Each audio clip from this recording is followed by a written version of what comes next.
गजल कह रही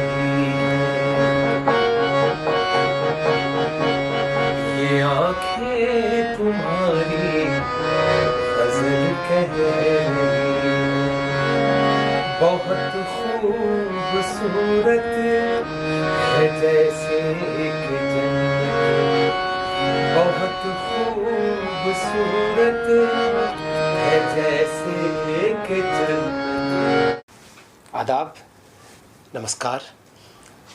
सबसे पहले तो मैं तहे दिल से शुक्रगुज़ार हूँ दादा साहब फाल्के अवार्ड की जो एसोसिएशन है उनका मैं ख़ास तौर पर शुक्रगुज़ार हूँ, और ख़ास कर मेरे अज़ीज़ दोस्त अशफाक़ साहब का कि जिन्होंने इस खुलूस से और इस ऑनर से मुझे नवाजा। एक फ़नकार के लिए उसकी मेहनत का अगर रिकग्निशन हो तो अवार्ड्स के ज़रिए फ़नकारों की हौसला अफजाई होती है, और अवार्ड एक ऐसा ज़रिया है कि जब किसी फ़नकार का रिकग्निशन होता है, उसके काम की पहचान होती है और उसे किसी एज़ाज़ से या अवार्ड से नवाजा जाता है, तो वो और बेहतर काम करने के लिए ज़िंदगी भर मेहनत करता है, मशक्क़त करता है, ताकि उसका फ़न और बेहतर हो सके।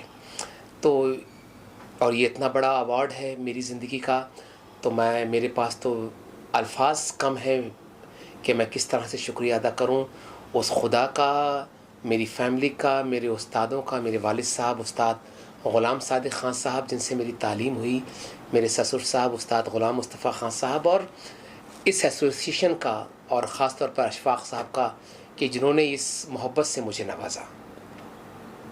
आप अपनी जर्नी के बारे में ज़रा बताएं, मतलब बैकग्राउंड से कहाँ से हैं, क्या? जी देखिए, मेरा ताल्लुक़ है भारत का बेहद ही एमिनेंट और बेहद ही इज़्ज़तदार घराना है संगीत का, रामपुर सहसवान घराना।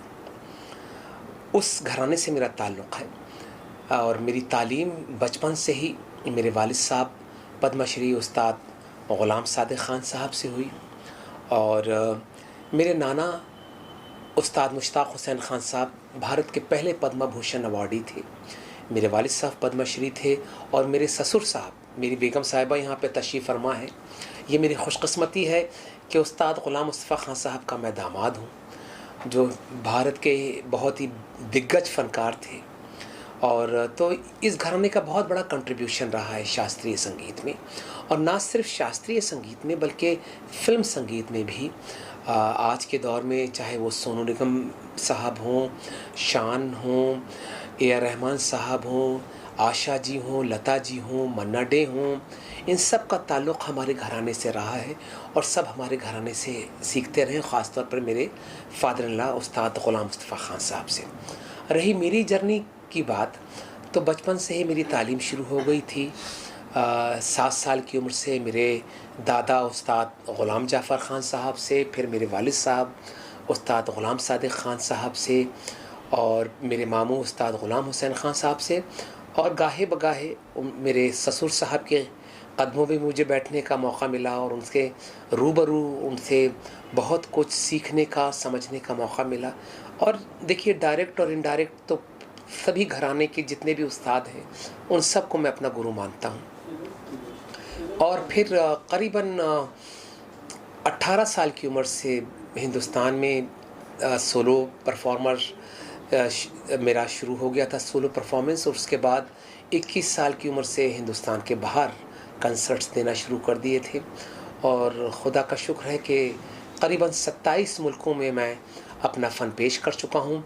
शास्त्रीय संगीत गाता हूँ, ख़याल, तराना, टप्पा, ठुमरी, दादरा, उसके अलावा गज़ल गाता हूँ, सूफ़ी गाता हूँ, और तमाम दुनिया में मेरे शागिर्द हैं जिनको मैं तालीम देता हूँ। सैकड़ों बच्चों को आज तक सिखा चुका हूँ जो संगीत में अपना नाम पैदा कर रहे हैं, और मेरे कई शागिर्द तो रिकॉर्डिंग आर्टिस्ट्स हैं। तो यही कोशिश है कि इस परंपरा को, जो हमारी धरोहर है, देखिए कोई भी जो तहज़ीब है, कोई भी कल्चर है, वो अपनी परंपराओं से और अपनी ख़ासियतों की वजह से जाना जाता है। और भारतीय संस्कृति जो है वो शास्त्रीय संगीत, हमारे पहनावे से, हमारे डांस से, हमारे शास्त्रीय संगीत से, और ऑफ कोर्स बॉलीवुड का भी बहुत बड़ा कंट्रीब्यूशन है आज दुनिया में हिंदुस्तानी तहज़ीब को फैलाने में। तो संगीत का जो धरोहर है उससे हमारा हमारा मुल्क तमाम दुनिया में बहुत बड़े उसको बड़ी नज़र से देखा जाता है, बहुत आला मकाम से देखा जाता है। तो यही कोशिश है कि ये धरोहर हमारी कायम रहे और आने वाली पीढ़ी इसको सीखती रहे, समझती रहे। तो ना सिर्फ एज ए परफॉर्मर आज तक मैं काम कर रहा हूँ, बल्कि एक गुरु होने के नाते मेरा ये फ़र्ज़ है कि आने वाली जनरेशन को मैं सिखाता रहूँ। मेरा बेटा ग़ुलाम हसन बहुत मशहूर फ़नकार है, मेरा छोटा बेटा आदिल अब्बास ख़ान आज बहुत अच्छा गा रहे हैं, और मेरी बिटिया अलीशा अब्बास ख़ान भी संगीत में बहुत नाम कर रही है। और इसके अलावा मेरे शागिर्द बहुत अच्छा गा रहे हैं, देवेंद्र पंडित हैं, सुधांशु हैं, सेजल घायल हैं, और काफ़ी रसिका जोशी हैं, भरत त्रिवेदी हैं, जया लक्ष्मी हैं, और बहुत सारे शागिर्द हैं मेरे जो दुनिया भर में नाम पैदा कर रहे हैं। आपके शागिर्द मतलब बनने के लिए क्या प्रोसेस है? प्रोसेस यही है कि संगीत के लिए पहले दीवानगी होनी चाहिए और वो सीरियसनेस होनी चाहिए, क्योंकि मेरा ये मानना है कि एक ज़िंदगी जो है इस कला के लिए काफ़ी नहीं है। आपको जन्म दर जन्म लेना पड़ेगा, और तब भी इसमें अगर कोई ये कहे कि मुझे सब कुछ आ गया, तो नहीं आया। तो अच्छे गुरु से सीखना पड़ता है, वो डेडिकेशन, गुरु के प्रति समर्पण होना चाहिए, सीरियसनेस होना चाहिए, और ये कला रियाज बहुत मांगती है। 8-8 घंटे 10-10 घंटे आप यकीन कीजिए कि सुबह से मेरी आँख खुलती है और रात को 4-4 बज जाता है, सिर्फ और सिर्फ ओढ़ना बिछाना खाना पीना सब संगीत है मेरा। तो ये है। आप अपने दर्शकों को अपने आने वाले कुछ प्रोजेक्ट के बारे में अगर बताना चाहें? जी, आपकी दुआ से काफ़ी एल्बम्स रिलीज़ हो चुकी हैं और अभी भी कई प्रोजेक्ट्स कर रहा हूँ। एक प्रोजेक्ट मेरा एक यूनिक है, क्योंकि मैं बतौर गायक तो हूँ ही, लेकिन खुदा का शुक्र है कि मैं कंपोज़ भी करता हूँ। और भारत के जितने भी मशहूर प्लेबैक सिंगर्स हैं, चाहे उसमें सुरेश वाडेकर जी हों, सोनू निगम हो, श्रेया घोषाल, पंकज उधास साहब, हरिहरन भाई, शान, इन सब के लिए मैंने कंपोज़ किया है। तो मेरा एक प्रोजेक्ट आने वाला है, और मैं शायर भी हूँ।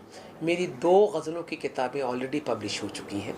तो एक यूनिक प्रोजेक्ट कर रहा हूँ कि मेरी ही पोइट्री होगी और मेरी ही कॉम्पोजिशंस होगी, और जितने भी दिग्गज गज़ल सिंगर हैं वो सब इन गज़लों को गाने वाले हैं, और वो बहुत जल्दी रिलीज़ होने वाला है। मैम, आप क्या कहना चाहेंगे? किसके बारे में करेंगे? 2 शब्द। मैं इनके बारे में ये कहूँगी कि आई एम वेरी लकी कि मेरी शादी इनके साथ हुई है, और क्योंकि पहले भी मुझे वही माहौल था म्यूज़िक का पिताजी के साथ, और अभी सेम माहौल है। तो I am really very happy and very lucky to be with him. जी बिल्कुल। देखिए, राग हमारे संगीत में, शास्त्रीय संगीत में हज़ारों के हिसाब से है, और आप अपनी ज़िंदगी में अगर 20-25 राग भी पूरी परफेक्शन के साथ गा सकते हैं तो बहुत बड़ी बात है। लेकिन मेरा बचपन से एक नेचर था कि मैं नई नई खोज और नई नई ईजाद की तरफ मेरा रुझान ज़्यादा था। तो मैं कभी कभी खुदा से दुआ करता था कि खुदा तो मुझे कुछ ऐसा अता कर कि मैं भी कुछ इसमें कंट्रीब्यूट कर सकूं। तो एक तो ख़याल गायकी जिससे मेरा ताल्लुक़ है, मैंने सैकड़ों बंदिशें बनाई हैं, सैकड़ों कंपोजिशंस बनाई हैं। ख़याल गायकी में अलग अलग रागों में तराने बनाए हैं, ठुमरी, दादरे और गज़ल की सैकड़ों कंपोजिशंस बनाई हैं। लेकिन इसके अलावा खुदा का शुक्र है मैंने 6 नए राग डिस्कवर किए हैं। देखिए, 7 ही सुर हैं और कोमल, शुद्ध, तीव्र वगैरह मिला के 12 सुर हैं। बहुत बड़ा चैलेंज है, क्योंकि बुज़ुर्गों ने कोई जगह नहीं छोड़ी है कि हम उसमें नया कर सकें। लेकिन इंसान का दिमाग जो है वो खुदा की अता की हुई चीज़ है, और हमेशा नया नया कुछ होता रहता है। तो मैंने भी 6 नए राग इन्वेंट किए हैं, जिसमें से सब रिलीज़ हो रहे हैं। 4 ऑलरेडी रिलीज़ हो चुके हैं। पहला राग रिलीज़ किया मोहिनी भैरव, फिर मोह बिहाग, रसेश्वरी, मांडवी टोड़ी। एक राग अभी रिलीज़ होने वाला है जिसका नाम है वियोगनी, और एक नया राग मैं बना रहा हूँ हमारे प्रधानमंत्री के नाम पर, नमो कल्याण के नाम से। वो बहुत जल्द रिलीज़ होने वाला है। तो ये मेरी कोशिशें हैं। बंदिश। अच्छा, आपसे जुड़ने वाले अगर जुड़ना चाहें, आपके शागिर्द बनना चाहें, तो उसका कोई तरीका ज़रिया? जी, देखिए मेरी एक एकेडमी है उस्ताद ग़ुलाम अब्बास ख़ान म्यूज़िक एकेडमी। मैं दुनिया भर में ऑनलाइन तालीम देता हूँ और कुछ बच्चे मुझसे पर्सनली भी सीखने आते हैं। और एवरी सैटरडे मैं म्यूज़िक वर्कशॉप्स भी रन करता हूँ कि how to appreciate music, how to understand music, जिसमें मेरे दुनिया भर से शागिर्द जुड़ते हैं। तो मैं आज करीबन 12-13 कंट्रीज़ में मेरे शागिर्द हैं जो मुझसे सीखते हैं ऑनलाइन के ज़रिए। और जो बच्चे भी सीरियस हैं, जो संगीत को लेके बहुत ही सीरियस हैं और गुरु के प्रति समर्पण है उनका, मैं उन सबको इनवाइट करता हूँ कि आइए तालीम लीजिए। और अगर मुझसे भी ना लें तो देखिए तरीक़ा ये है कि अगर आपको संगीत में कुछ करना है तो जब तक आपको अच्छा गुरु नहीं मिलेगा तब तक आपकी तरक्की नहीं हो सकती है, संगीत के प्रति आपकी समझ पैदा नहीं हो सकती है। तो मेरी यही कोशिश है कि जो लोग भी पैशनेट हैं संगीत को लेकर, मैं उन सबको तालीम देना चाहता हूँ ताकि ये हमारी धरोहर कायम रहे।